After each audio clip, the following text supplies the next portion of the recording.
Howdy, Immortalium here, and today I'm going to be reviewing the 1969 anime, Dororo. Now, if you're unfamiliar with Dororo, Dororo is based on a manga of the same name by Osamu Tezuka. And in fact, Osamu Tezuka's animation company, Mushi Production, was the company responsible for animating this. And Dororo has a very interesting place in anime history. It was the first title in Kalpis Manga Theatre, which was later renamed World Masterpiece Theatre, which saw a lot of extremely important anime released. So Dororo has a very interesting place in anime history. But is it good? And that's what we're going to be discussing today. So let's get started. So what is the story of Dororo? We open up with a lord called Kagemitsu, a daimyo, who is seeking to solidify his position in the wars in Japan. And in order to do so, he offers up his unborn son to 48 demons. And when his son is born, he's a grotesque little thing, very slug looking. His body parts and internal organs and everything have been taken by the demons. And there is a time skip, and later on we see a boy called Dororo. The name Dororo being a play on the Japanese word Dorobo, meaning thief. And Dororo considers himself a master thief. And he's really struggling in this impoverished, war-torn country. And he gets into a bit of trouble and eventually comes across a demon. Now at the same time, Hyakimaru, a wandering warrior, stumbles upon his path and helps slay the demon. But interestingly, his sword is actually hidden within his prosthetic arms. And it's later revealed that this warrior is in fact that boy who had a lot of his body parts removed as a kid. And Dororo decides to travel along in Hyakimaru's quest to get his body parts back. And that's how the story begins.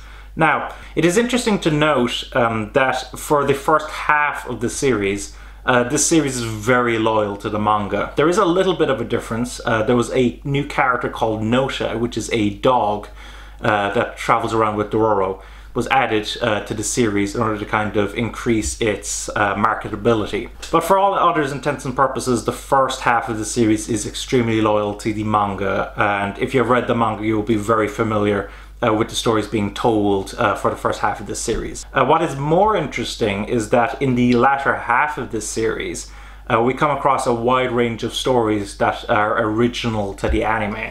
And in fact, the conclusion to the anime is actually new as well. A lot of people like this anime series because of the fact that it's more conclusive than the original manga. For the most part, I enjoyed the series. There's a lot of action, there's a lot of comedy.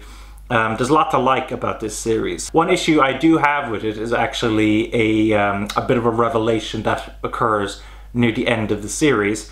And I have no problem with the revelation itself, for those of you who are familiar with that. It's actually the way it's handled. There's a certain revelation about a character, and once that revelation has been made, the animation around that character changes to kind of fit that new information.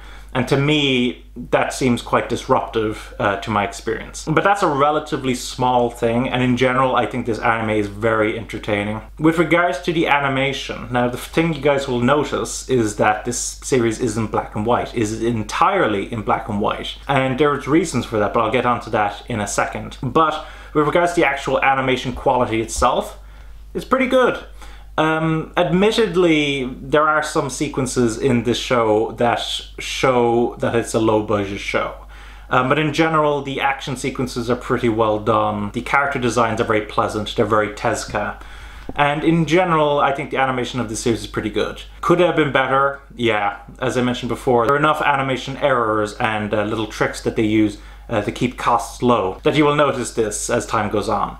However, I do think the animation overall is pretty good. With regards to the soundtrack for this series is very interesting. It's mostly kind of more period pieces, so you hear kind of a lot of very traditional Japanese music playing as they go through this war-torn Japanese countryside. Interestingly, the opening is very whimsical, and in fact uses a gibberish word over and over again. And this opening music is actually used for its ending music as well, something that a lot of people will find quite strange compared to more modern anime. The opening music is quite catchy though. I do find myself singing along with it. So overall, the soundtrack for this series, pretty good. With regards to the voice cast, now this series has no English dub. If you watch this series, it is only in Japanese.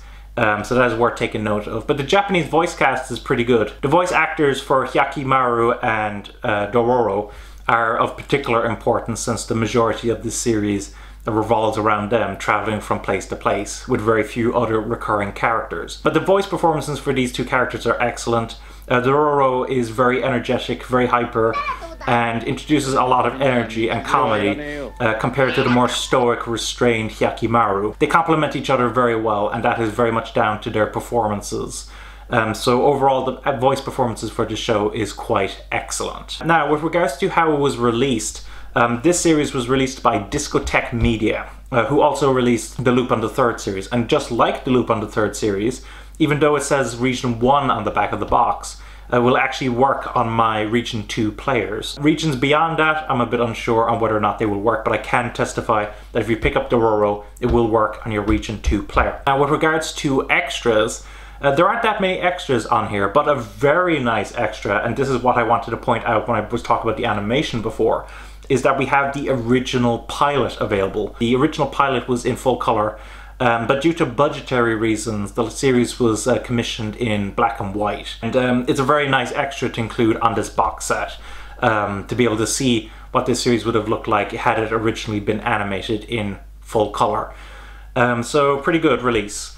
So overall, what are my thoughts on Dororo, the anime?